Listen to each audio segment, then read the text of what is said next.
আমরা কাজ করি হচ্ছে ছোটদের নিয়ে।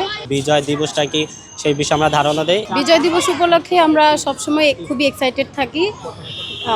এই দিনটাকে সবাই খুব আনন্দের সাথে উদযাপন করার একটা চেষ্টা থাকে আমাদের সবার মাঝে, যেহেতু আমরা একটু বড়।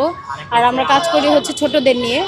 ছোটদের আমাদের এলাকাটা এরকম যে ওরা হচ্ছে বাসায় ওরকম মানে আনন্দের যে জায়গা, আনন্দের যে মানে স্পেস, ওরা ওইটা পায় না। তো ওই জায়গাটা আমরা চেষ্টা করি আমাদের জায়গা থেকে দেওয়ার। ওরা এখানে এসে আমাদের সাথে আনন্দ উল্লাস করে। তো ওই জায়গা থেকে আজকে যে অনুষ্ঠান বিজয় দিবসে আমাদের প্ল্যানিং থাকে যে আমরা সারা দিন ব্যাপী হচ্ছে আমাদের স্কুলে সময় কাটাবো। সেটা সকালবেলা থেকে একদম সন্ধ্যা পর্যন্ত। সকালটা শুরু হয় আমাদের খেলাধুলার আয়োজন নিয়ে। আমরা খেলাধুলা করে সেই খেলাধুলার জন্য পুরস্কার থাকে, সেই পুরস্কারগুলো হচ্ছে ওদের কিনে আনা হয়। তারপর হচ্ছে দুপুর থেকে আমাদের যে সাংস্কৃতিক প্রোগ্রামগুলো সেগুলো শুরু হয়। সাংস্কৃতিক প্রোগ্রামে আমাদের থাকে হচ্ছে নাচ, গান, কবিতা আবৃত্তি, অভিনয়। তারপর হচ্ছে আমাদের মধ্যে অনেকেই কথা বলতে ভালোবাসে, ওরা হচ্ছে কথাও বলে, গল্প করে।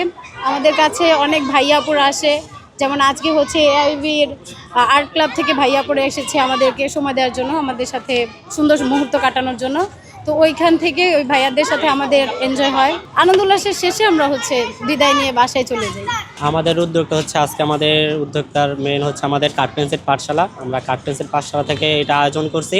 আর এটা আমরা প্রতি বছরই করি 16 ডিসেম্বরে বিজয় উল্লাস হিসেবে, যাতে বাচ্চারা বিজয় উল্লাসটা কি সেই ধারণা সম্পর্কে জানতে পারে, বা বিজয় দিবসটা কি সেই বিষয়ে আমরা ধারণা দেই। এই জন্য সারাদিনব্যাপী আমরা বিভিন্ন আয়োজন করে থাকি। যেমন সকালবেলা এখন আমাদের ক্রীড়া প্রতিযোগিতা চলতেছে, দুপুরের পরে সবাই একটু ব্রেকে যাবে, ব্রেক থেকে এসে পরে সবাই আবার সাংস্কৃতিক অনুষ্ঠান, পুরস্কার বিতরণী, নাচ গান এইগুলো নিয়ে সবাই আবার আয়োজন করবে। এটাই বিজয় উল্লাস উপলক্ষে আমরা সারাদিন এটাই করতেছি।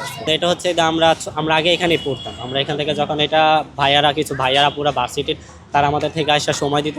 তারপর থেকে আস্তে আস্তে যখন আমাদের স্কুল ঘর ছিল না, তখন আস্তে আস্তে আমরা এটা বিভিন্ন পর্যায়ে স্কুল ঘরের রূপ নিয়েছি। স্কুল ঘর থেকে আস্তে আস্তে আমরা এই পর্যন্ত আসছি। একসময় আমরা এখানে পড়তাম, এখন হচ্ছে গিয়ে আমি এখানে পড়াই।